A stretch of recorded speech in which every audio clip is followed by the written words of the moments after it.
ዶክተሩ ያለው እውነተኛ ታሪክ ነው። አልሞተም፣ ግን ከፍተኛ አደጋ ደርሶበት በካቲተር ለመስጠት የግዴታ ያፓርት መተኛት አለበት በሱ ጎማ ስለሚያስገቡ። ስለዚህ ነርሶቹ ተጨንቀው ዶክተሩን ሲጠይቁት ዶክተሩ አንድ ነገር አላቸው። አሁን ችግር የለውም፣ ሂዱና ጀስት በጣታቸው ንኩት፣ ሽሪንክ ያደርጋል። በጣም ሴንሲቲቭ ከሚባሉ ፓርቶች ስለሆነ ሽሪንክ ያደርጋል እና ይተኛል። አንደኛው። ሁለተኛው ግን እንዲህ አይነት ነገር ሲያጋጥም ሰውየው ንቁ ከሆነ ማየት ከቻለ ቀጥታ የቅርብ ቤተሰቡን አስገቡ። የራሱ ዘመዶች የሆኑ ሰዎች ሲገቡ ያኔ ሰውነቱ ይሸማቀቃል እና ይሄ ነው የሚደረገው። ያጋጥማል ግን አደጋ ላይ ሲሆን የሚል ተነግሮ እኛ ይህንን ከሰማነው ቆይተናልና ትናንት ግን አንድ ወዳጃችን መጥቶ ይህንን አነሳና የምታውቁ ሰዎች ካላችሁ፣ የሕክምና ባለሙያ ካላችሁ እንዲህ አይነት ነገር አፕን ቢያደርግ ሰዎች ምንድን ነው ሪያክት የሚያደርጉት? ለምን እንደ ሽማግሌዎቹ ሀሳብ በፍጹም አልገባኝም። ምክንያቱም የሞተ ሰው የሰው ልጅ ወንድ ልጅ እዛ ነገር ላይ ካለ ስሜቱን ካልጨረሰ አይተኛም። የሞተ ሰው ደግሞ ስሜት የለውም፣ በድን ነው፣ ምንም ነገር አይሰማም። ሚስትየውን መታወጣችበት፣ ሌላም ነገር ተፈጠረ፣ ኦልሬዲ ያ ነገር የሚያዳምጠው ነገር የለም፣ የሚያስተኛው ነገር አይኖርም። እና በዚህ ጉዳይ አጥንታችሁ አንብባችሁ ጠይቃችሁ፣ ሚስትየውን ብትመጣ ዋጋ የለውም፣ ሰውየው በህይወት የለም እኮ። በህይወት ቢኖር ሴንስ ያደርጋል፣ ስሜት አለው፣ ፈሳሽ አለ፣ ያኔ ይተኛል። ወይ መቁረጥ ወይኔ የግብትግ ኧረ ወይኔ ኧረ ወይኔ ኧረ ወይኔ ወይኔ። አንዳንዱ ሰው በጣት ጣስ አረጓ አሻራ ቢቀርስ ይላል። ገደለችን ልባል ይላል። ተጨነቅን እኮ ተጨነቅኩኝ። አይ ለውርስ እኮ የሚባል ነገር እኮ አለ። ጨዋታ አታውቅም እንዴ ፍቄ? ለውርስ የሚባል ጨዋታ አለ። ተጨነቅኩ። ለምን መሰላችሁ? ለምሳሌ ሰው ሲሞት ታውቃላችሁ፣ ወዲያውኑ እግሩን ልጠፉት፣ ዘርጉት፣ አፉን ዝጉለት፣ አይኑን ሸፍኑት ምናምን ይባላል። ይሄ ተፈጥሯዊ ናቸው። ለምን እጅ ቀጥ እንዳለ ከሆነ ለሬሳስ ለመቀተል ስለማይመች በመጥረቢያ ተሰብሮ ነው የሚገባው። በጣም ሰው ልጅ የደም ዝውውሩ እንደቆመ ወዲያው ትኩስ እንዳለ በስተቀረ በቃ ድርቅ በቃ በጣም እኮ አስጠሊታ ፍጥሮች ነን። ከሞትም በኋላ ምንም እውነቴን ነው። ምን አስታወስከኝ መሰለህ? ከ5 ወር በፊት ለሆነ ጉዳይ ስራዬ ስለሚመለከተኝ ቅዱስ ጳውሎስ አስክሬን ክፍል ገብቼ ነበር እና እንደዛን ቀን ሰውነቴን ጠልቼው አላውቅም። ማለት ሰው መሆኔን ሊትራሊ ዓለም ላይ እንዲህ አይነት ሽታ የለም የትም። እኔ ዘግናኝ ሽታ ታውቃለህ? ከዛ ምን እንደምንመስል የሆዳችን እቃ ወጥቶ ምናምን ላይክ ሊትራሊ ቁመን ስንሄድ ለብሰን ስንሄድ ጥሩ ቤት ውስጥ ስንኖርና ምግብ ስንበላ በቃ ሰው ነን። በቃ ምን ሞት ምንሰበር እንደዛ ምንሽጥ አንመስልም። እና ህፃናት፣ ትላልቅ ሰዎች፣ ሴቶች፣ ወንዶች፣ አባቶች አሉ ዩሲ ስልጣን የነበራቸው ምንም ያልነበራቸው ተራ በጣም ከፍ ያሉ ሰዎች ነበሩ። ሁሉም እኩል ነው የሚሸቱት። በጣም ነው የሚያስጠላው። እግሩ ታጥፎ አልዘረጋ ያላቸው በአደጋ ሞቶ መጥቶ ሬሳ ምርመራ ክፍል ማለቴ በቃ እንዲቃ ተደርገህ ምናምን ነው ማለቴ በቃ አልገባህም። እኔ ለብዙ ቀን አልተኛሁም ነበረ። ሚኒንግነስ የሆነ ነገር ነው። እዛ ጋር ስትገባ መኖር ምንድን ነው ትላለህ። ሰውን ማስቀየም ለምን አስፈለገ? ለምንድን ነው የምንጨካከነው?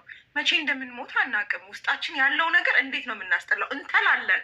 ዩሲ የሰው ልጅ በጣም ይተላል። ስንተላ ደግሞ ይሄ ትላልቅ ትል ነው ወላ ምንተለው በጣም ነው የምንዘገን ነው። እና ለእንደዛ አይነት ህይወት ነው የምንባለው። እና ሳስበው የነበረው ማንን አስቀይም ያለው በእውነት ነው የምልህ። በቃ ወጥቼ ብሞትስ እንዴ ይቅርታ ማለት አለብኝ። ላይክ ብቀርስ እንደዚህ ነው መሆነው። ለእንደዚህ ነው ሰውን ማኮርፈው፣ የሰው ነገር የምመኘው። በጣም ነው ደስ የማይለው እና እሱን አስታወስከኝ። ኤኒዌይስ ይቅርታ ስላቋረጥ። ይሄ ነው በገባሽ ምክንያቶች። እኔ የማምነው አንድ ነገር አለ። እያንዳንዷ ሰከንድ በህይወታችን ላይ መማሪያችን ነች። ሆን ብሎ ብሎ ላዳመጠ ይህን አሁን አንቺ ይህንን እያወራሽ እኮ በልቡ እኮ በውርስ እህቴን ገድዬ ወንድሜን አጥፍቼ እናቴን ምናምን የሚሉ እኮ እናቱ ለውርስ ለመሬት ለማይረባ ቦታ ለማይረባ ገንዘብ በዛ ደረጃ የሚያስቡ ሰዎች አሉ። ግን አንድና አንድ ምንድነው ሟች ነን።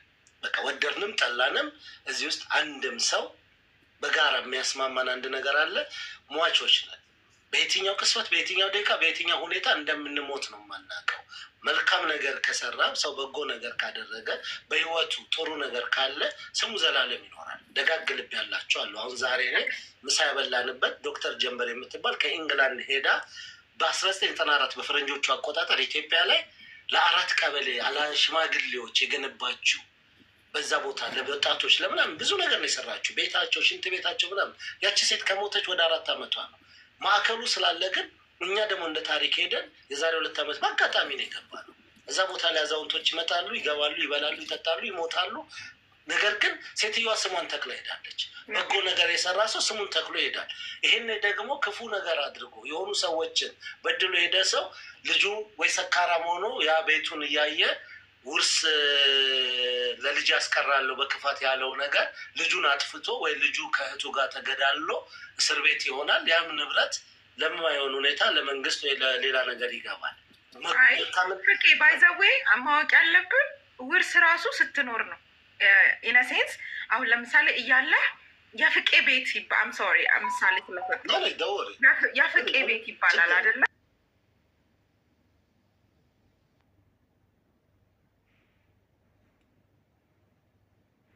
ሰዎች ቤት ነው የሚባለው። ትረሳለህ። አብረህ ይዘኸው የምትሄደው ምንም ንብረት ምንም ጥሩ ላይክ ምንም ይሄ ማቴሪያል የለም። ስምህን ግን ጥሩ ከሰራ ጥለኸው ትሄዳለህ። ፍቄ መልካም ሰው ነበር። ፍቄ ያበላ ነበር እኮ። ፍቄ እኮ ደግ ነበረ። ሰው ይጠይቅ ነበረ። እሱ አይሞትም፣ ይተላለፋል። ይሄ እኮ ፍቄ የሰራው ትምህርት ቤት ነበር እየተባለ ይሄዳል። ግን ይሄ ለውርስ የገነባኸው ይሄ ያሰለፍከው መኪና የገነባኸው ጂፕላስ ቤት ምናምን ያንተ አይደለም። ከሄድክ በኋላ ወይ ሚስት ታገባለች ወይ ልጆችህ ያገቡና የእነሱ ቤት ይሆናል። ያንተ እዛ ጋር ያቆማል። ስለዚህ እንደምንሞት አውቀን መኖር ዛሬ ላይ እንደምንሞት አውቀን ዋች ነን። ሄደን መጣም ቀረ እንዲህ አንቀርም፣ እንሞታለን። የእኛ የቤታችን ሞቶ የእናቴ ፕሮጀክት ላይ ሁላችንም ሟች ነን። ሁላችንም ሟች፣ ማንም ሰው የማይቃወመው ይህንን ነውና ይህንን ዘመን ማብላት ማጠጣት አይደለም ትልቁ ነገር። የሰው ልጅ ብቻውን መኖር የሰው ልጅ ከቻለ ትልቅ ነገር ነው። ብቻውን መኖር፣ ሌላውን ሳያጠፋ፣ ለሌላው ክፉ ሳያስብ፣ የሌላውን ሳይመኝ በራሱ ብቻውን መኖር የሚፈልግ ሰው ደግሞ ቢያንስ ቀባሪ ያስፈልገዋልና ተወልደው የሚያድጉ ልጆች፣ ተምረው ቁም ነገር የሚጨብጡ ልጆች፣ በልተው ማደግ የሚችሉ ያስፈልጉታል። እኔ ብቻዬን ነው የምቆመው ብል እንደዚህ ቆሜ ልቀመጥ ብል አርሶ የሚሸጥ ገበሬ ከሌለ፣ ስራ ቀጥሮ የሚያሰራኝ ከሌለ፣ በሆነ መንገድ ላይ ስወጣ ትራንስፖርት መሳፈር ብፈልግ የሚነዳ ሹፌር ከሌለ፣ ምንም ነገር ከሌለ ብቻዬን ሀቅና ሀቅ የምነግራችሁ የዚህ የበረዶ ሲዝን ሲመጣ ቤቴ ውስጥ ቁጭ እንዳልኩኝ የሎጥ ሚስትን ሆኜ የጨው አምድ ነው እሷ የሆነችው እኔ የበረዶ ቅርጽ ይዤ ነው የምገኘው። ኦልሬዲ ላይፍ እንደዛ። ሀገር ቤት ያለሽ ፍቅሩ አንድ ነገር ልንገር፣ እውነተኛ ታሪክ። ግብጽ ላይ ሱዳን ላይ ፎቶ ያነሳው ጋዜጠኛ ያ ልጅ ተርቧል። ረሃብ ነው ዳርፉር ላይ ተርቧል። የሚበላው የለም። እናት ሞታለች። ደረቅ ጡት ሞክሯል። መጨረሻ ላይስ ይሄ ሰው እኮ እየበላ እየጠጣ ግን ካሜራ ይዞ አሞራ እንኳን የወደቀን ነው እንጂ የቆመን አይበላም ከፍራቻው ብዛት። ይሄ ሕፃን ልጅ እስኪወድቅ ድረስ ይጠብቅ ነበረ። ገባ? ካልበላክ ካልጠጣ ብቻህን ከሆንክ የዛ ሕፃን ልጅ ህይወት እኛም ጋር አለ። በረሃ ላይ የገቡ ሰዎች እኮ መንገድ ላይ ወድቀው አሸዋ እየሸፈናቸው ታግለው የመጀመሪያ ቀን ጉልበት አላቸው፣ ሁለተኛ ቀን ውሃ ጥም አለ፣ ሶስተኛ ቀን እያለ ከሳምንት በኋላ ብታገኛቸው ፍቅሯ ብት ይሄንን የሚያክል ፊት ተሸክሞ ሰውነቱ ስጋው ግዙፉ ምናምን የምትለው ሰውነት ስጋ ራስን በልቶ አጥንት ነው የሚቀረው። ስጋው ራስን ይበላል። በነገራችን ላይ የሰው ልጅ ራሱን በራሱ ውስጡ እየበላ ነው ሰርቫይቭ እያደረገ የሚቆየው። መጨረሻ ላይ አጥንት ነው የሚቀረው። አጥንትና አጥንት ራሱን ምንም ማድረግ ስለማይችል ነው። በህይወት ስትኖር ያችን አጋጣሚ ያ ጋዜጠኛ ራሱን የተሸላሚ ሆኗል፣ የኦስካር በምርጥ ካሜራማን የሚገርም ተብሎ ኢንተርቪው ምኑ። አንዲት ጋዜጠኛ ግን ጠየቀችው፣ አንዲት ልብ ያላት ምን ብላ፣ ምን ልትረዳው ሞክረ ነበረ? አሞራ ከሚበላው አንተ እሱን ለማዳን ከነበረክ ውሃ ከነበረክ ምግብ ሰተከዋል ወይ? ምን ልትረዳው ሞክረ ነበረ? መመለስ አልቻለም። ተመልሶ ሄደ። ሳውዝ አፍሪካዊ ነው። ለአንድ አመት ቤቱን ዘጋ። መጨረሻ ላይ ራሱን አጠፋ። ጸጸት ገደለው። አሁን ብዙ ሰው ይመጻደቃል። እኔ ሀቁንም በጣም ብዙ ሰው ይመጻደቃል። ጀንበሬን የሚያስታውስ ቅድም ሰውነት ይተላል ስትል ጀንበሬን የሚያስታውስ እዚህ ቤት ብዙ ሰው አለ። እንደ ስማችን ቅጥያ ስላለች አንድ አመት አልጋ ላይ ስለተኛች ስላላገላበጧት ሰውነቷ ተልቶ በልቷታል። ያውም ሳውዲ ላይ ንጹህ የሚባል ቦታ ላይ ነው። ሰውነቷን ስጋዋን በልቶታል። 3 ቦታ ኢትዮጵያ ገብታ ሰርቫይቭ ማድረግ ችላ ያ ፓርቲ እየደፈነ ከሰውነቷ ላይ እየተራገፈ ሲመጣ ግን እናትና እህት ብትድንም ዊልቸር ላይ ነው፣ ብትኖርም አትጠቅምም፣ ታናሻለች። ገንዘቡ ግን ያ እኛ ከሰው አልቀሰን የሰበሰብነው ገንዘብ ግን ለእነሱ ብዙ ሆኖባቸው 700,000 እዳ ተከፍሎ ምናምን ከ1 ሚሊዮን በላይ ተሰብስበው 700,000 ሲሆን ያልቃል ብለው ፈሩ።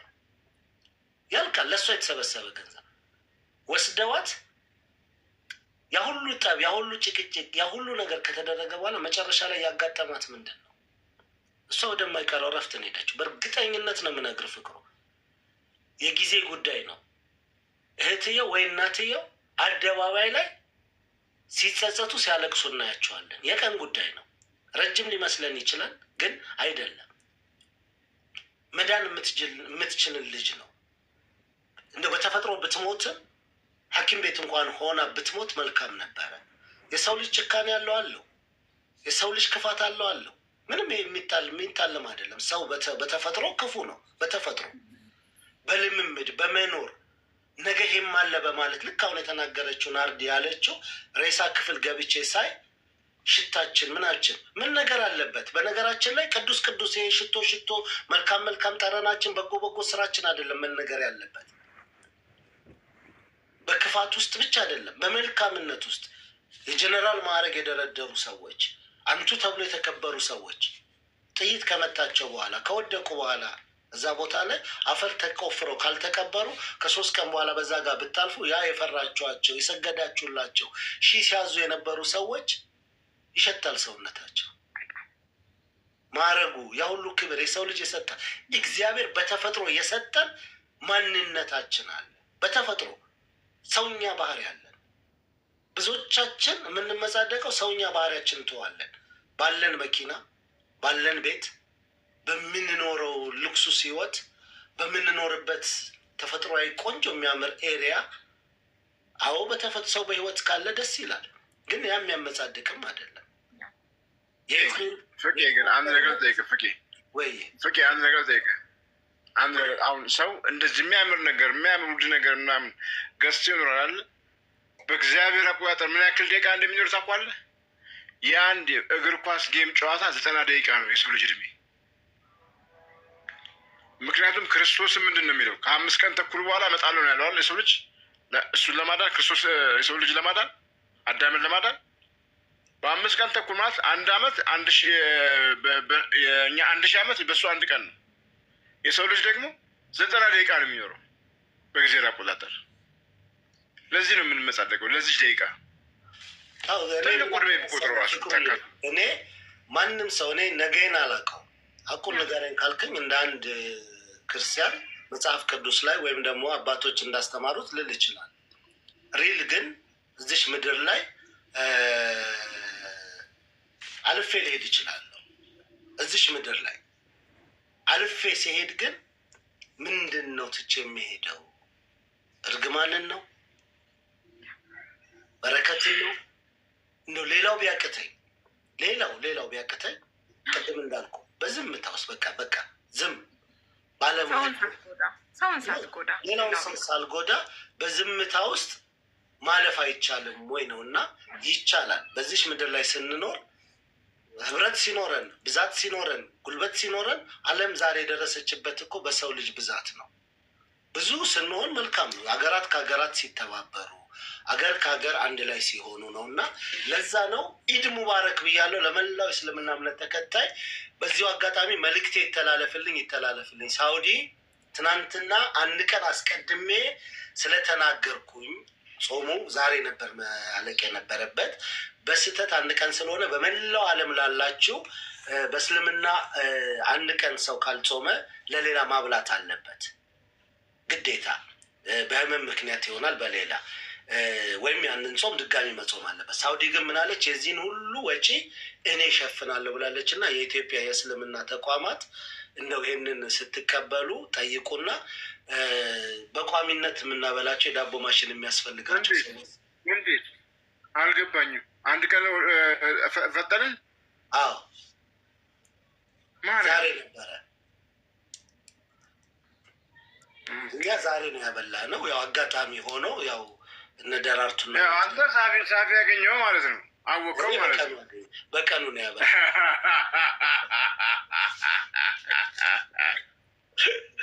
እና ለማንኛውም ምንድን ነው ሪል ነው። እና በተለያየ ሀገር የሚሆናል ተደራጅታችሁ ይህንን እድል ተጠቀሙ፣ ተቀበሉ። ለበጎ ነገር አብሶ ኢትዮጵያኖች ያስፈልጋል። ሉቼ ቴንኪዩ ሚውት አድርጉ። ይህንን ነው የምለው። ሉጣ ፍቀዱልኝ፣ ይበቃኛል። ቆይ ሳትወጣ ይህን ሁሉ ነገርማ ጭንቅላታችንን ደብድበኸው ተው እንጂ እኛንም ስማችንን ትከልልን። ለእናት የሚባል ፕሮጀክት ላይ ቢያንስ ሜምበር አድርገንና ስማችንን ትከልልን። ስም መዝግብ ያለው የሚገርማችሁ 100 በላይ ስም ነበረኝ። በሙሉ ግን በእኔ ጥፋት 2 ዓመት ስለሆነ ኤክስፓየርድ አድርጓል ስሙ በሙሉ። የማደርገው አሁን የማልመዘግብበት ምክንያት አሁን ምንድን ነው? ሹር ሆኜ ረግጬ በኢትዮጵያ ባለፈው ሄጄ ለዚሁ ጉዳይ አነጋግሬ በቢሮ 2 ዓመት እንደዛ ሆኖብኛል። እና አሁን ግን 2 ነገር ነው የተሰጠኝ አድቫንቴጅ። አንደኛው ምናልባት እግዚአብሔር ከፈቀደ ከመሄዴ በፊት ኖርዌይ ላይ ህጋዊ ፍቃድ ያለው በአያንቱ እኔ ሌላ 5-6 ሰው ሆነን ፍቃድ እናወጣለን። የመጀመሪያ በፊት የምንፈልግ የነበረው ኢትዮጵያ አውጥተን ብራንች በተለያየ ዓለም እንዲኖር ነው ፍላጎታችን። ለምን ኢንግላንድ ላይ ነበረ እነ ሂውዬ፣ አሜሪካ እነ ቲቲ፣ 3 ስቴት ላይ አሜሪካ፣ ጀርመን ልጆች ነበሩ፣ ኖርዌይን ያለው ስዊድን ነበሩ። ጠቅላላ ኦል በኢሮፕ እና አሜሪካ ላይ ቤዝ አድርገን ለምን አረብ ሀገር ላይ ቤዝ ማድረግ ያልቻልንበት በሀሳብ ደረጃ መጥቶ ነበር። ያልቻልነው ለምንድን ነው?